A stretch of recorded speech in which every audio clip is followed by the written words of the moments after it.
안녕하세요. 미래기술 신산업 카페 뉴스 읽어주는 바리스타 이원규입니다. 오늘은 주간브리핑 356호에 게재된 배터리의 재생, 축전지로 재사용하거나 희소금속 회수라는 내용으로 니케이 모노스쿨이 10월호 35에서 57페이지에 게재된 특집 기사를 요약 번역하여 소개합니다. 최근 수명이 다한 리튬이온 2차 전지를 재생하는 움직임이 두드러지기 시작했습니다.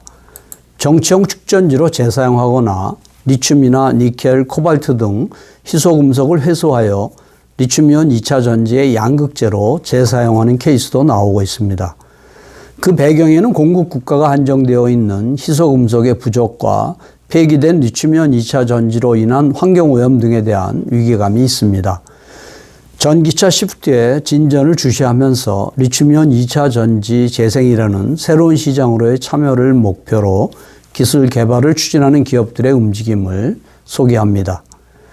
세계적인 EV 시프트의 흐름과 함께 수명이 다했거나 제조 공정에서 폐기되는 리튬이온 2차 전지를 재생하는 움직임이 빠르게 증가하고 있는데, 전기차 등에 사용되는 리튬이온 2차 전지는 충방전을 반복하면 열화되어 전기차의 항속거리가 짧아집니다. 이 때문에 사용 개시 후 10년 정도의 수명이 다하는 케이스가 많습니다. 전기차의 보급으로 향후 수명이 다한 리튬이온 2차 전지가 증가하는 것에 대비하기 위해 리튬이온 2차 전지를 그대로 정치형 축전지로 재사용하는 리유즈, 수명이 다한 리튬이온 2차 전지에서 리튬이나 니켈, 코발트 등의 희소금속을 회수해 다시 리튬이온 2차 전지의 재료로 활용하는 리사이클을 추진하는 기업들이 증가하고 있습니다. 우선 수명이 다한 리튬이온 2차 전지를 재생하는 움직임이 활발해진 배경을 정리해 봅니다. 수명이 다한 리튬이온 2차 전지의 재생을 촉진하는 것은 무엇보다 세계적으로 확대되고 있는 전기차 시프트입니다. 탄소 중립 움직임에 대응하기 위해 주행 중 CO2를 배출하지 않는 전기차의 생산량, 더 나아가 전기차에 탑재되는 리튬이온 2차 전지의 수요가 급증할 것으로 전망됩니다. 국제에너지기구가 올 4월 26일에 발표한 글로벌 EV 아웃룩 2023에 따르면 전 세계 2022년도에 전기차 신차 판매량은 전년 대비 55% 증가한 연간 1020만 대입니다. 이것이 올해에는 1400만 대에 달할 것으로 전망되고 2030년에는 3690만 대로 휘발유차를 포함한 신차 판매에서 차지하는 비중이 35% 이상에 이를 것으로 추산됩니다. 이와 같은 전기차 판매량 급증은 리튬이온 2차 전지 재료의 수요가 급속히 확대된다는 의미이기도 합니다. 그래서 주목받고 있는 것이 리튬이온 2차 전지의 양극재로 쓰이는 리튬과 니켈, 코발트와 같은 희소금속입니다. 전기차의 보급으로 인해 양극 재료의 희소금속 수요는 어느 정도 높아지는 것일까요? 미쓰비시 종합연구소는 2050년까지의 희소금속의 수요량을 예측했는데, 이 예측에 따르면 2030년에는 리튬이 2022년에 2배 이상, 코발트와 니켈은 3배 정도이고 2050년에는 리튬과 코발트가 8배, 니켈은 10배가 넘는다고 합니다. 이처럼 수요가 급격히 높아지는 희소금속은 공급 국가가 편중되어 있어 공급망이 취약합니다. 코로나19 확산과 같은 재난과 러시아의 우크라이나 침공에 따른 정정 불안 등으로 인해 공급이 불안정해질 위험이 매우 높습니다. 이러한 리스크를 안고 있는 상황에 세계적인 전기차 보급이라는 요소가 더해지면 리튬 등 리튬이온 2차 전지의 재료가 되는 희소금속 공급이 수요를 따라잡지 못하게 될 가능성이 큽니다.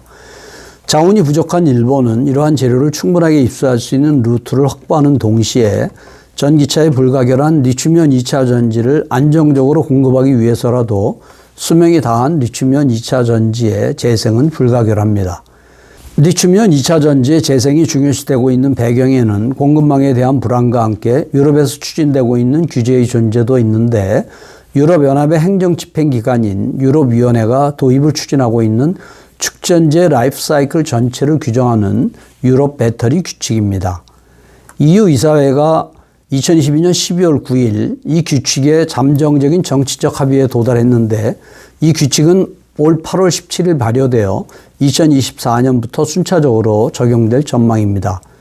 해당 규칙 제8조에는 차량용 축전지에 사용되는 리튬과 니켈, 코발트에 대해 제조 공정에서 발생한 폐기물 또는 판매 후 수명이 다한 축전지로부터 회수한 재사용 재료 사용 비율의 최저치를 규정하고 있습니다.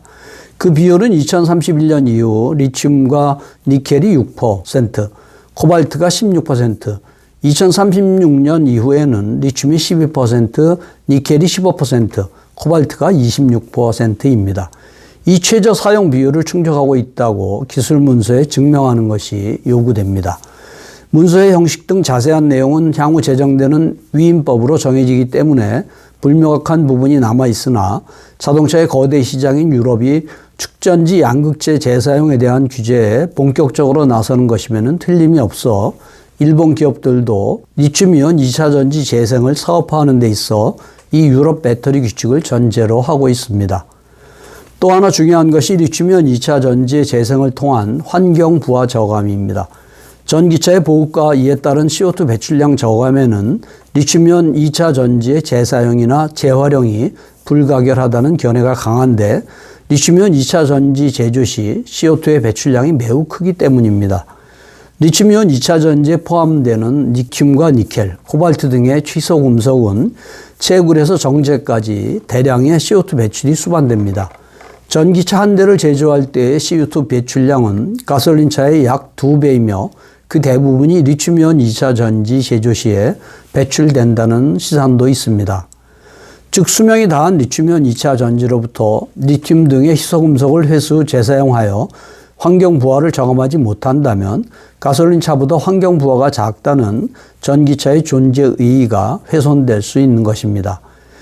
재료과학과 희소금속 프로세스 공학 등을 전문으로 하는 도쿄대학 생산기술연구소의 오카베 소장은 환경 보전을 위해 희소금속의 리사이클 프로세스 기술 개발은 필요하다. 일본에서는 희소금속의 자원량에 대해서만 논의되고 있지만 실제로는 환경 코스트야말로 중요시해야 된다고 주장하고 있습니다. 금속은 광석에서 재련하는 것이 폐기물에서 회수하는 것보다 비용이 낮습니다. 그러나 광석에서 유용한 금속을 추출하는 과정에서 대량의 유해물이 발생하고 그 처리에 막대한 비용이 소요됩니다. 반면 수명이 다한 리튬이온 2차 전지 등에서 회수하면 광물 유래의 유해물이 발생하지 않습니다. 특히 대기업들은 코스트가 허락하는 한 재활용해야 한다고 오카베 소장은 강조합니다. 유럽에서는 축전지의 스크랩이 대량으로 배출되는 상황에 대한 위기감이 있다고 축전지 재료의 제조 판매와 축전지의 재활용을 추진하는 벨기에 유니코아의 축전지의 조사 및 연구를 담당하고 있는 야기 씨는 전기차가 보급되고 있는 유럽에서는 리튬이온 2차 전지를 중심으로 수명이 다한 축전지 취급이 문제가 되고 있다고 말하고 있습니다. 유럽 배터리 규칙들을 통해 리사이클을 의무화해 두지 않으면 수명이 다한 축전지가 방치되어 발화 등의 사고 등으로 이어질 리스크가 발생할 수 있다는 우려도 있으며 리튬이온 2차 전지의 안정적 공급과 별개로 환경 부하 저감을 위해서도 리튬이온 2차 전지 재생은 필수적입니다. 그렇다면 리튬이온 2차 전지의 재생에는 어떤 방법이 있을까요? 하나는 정치용 축전지로 재사용한 리유즈입니다. 회수한 리튬이온 2차 전지를 검사 및 수리를 한 후 다시 제품화하는 것입니다. 날씨나 환경에 따라 발전량이 크게 변하는 태양광 발전이나 풍력 발전 등 재생 가능 에너지 발전소에 설치하여 발전량을 안정화시키는 축전지로 사용되는 경우가 많습니다. 또 다른 방법은 수명이 다한 리튬이온 2차 전지에서 희소금속을 회수하여 다시 리튬이온 2차 전지의 재료로 활용하는 리사이클입니다. 희소금속의 회수 방법은 크게 건식 정년과 습식 정년으로 나뉩니다. 리튬이온 2차 전지에는 양극 재료로 이용할 수 있는 리튬, 니켈, 코발트 외에도 수지와 흑연, 철, 알루미늄 등 다양한 물질이 포함되어 있습니다. 우선은 열 처리로 유해한 전해질 등을 무해화하여 발화나 해체 작업 중 발생할 수 있는 감전 등의 위험성을 배제하고 수지나 흑연 등의 불필요한 물질을 소각합니다.